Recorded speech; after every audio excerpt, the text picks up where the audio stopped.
al pasar por el puerto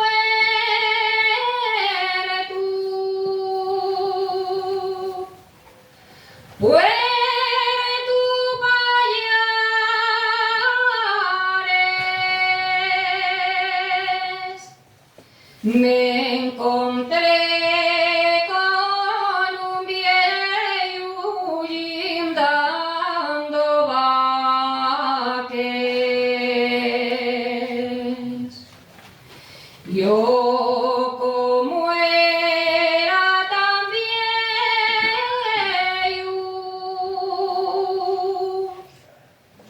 le pregunté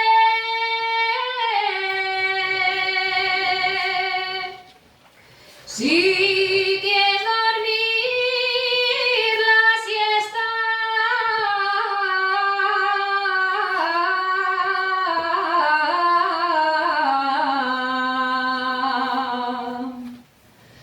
Yo daré.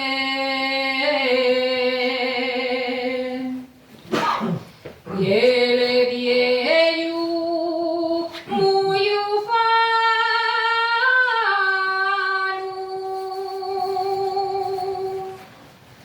me contestó: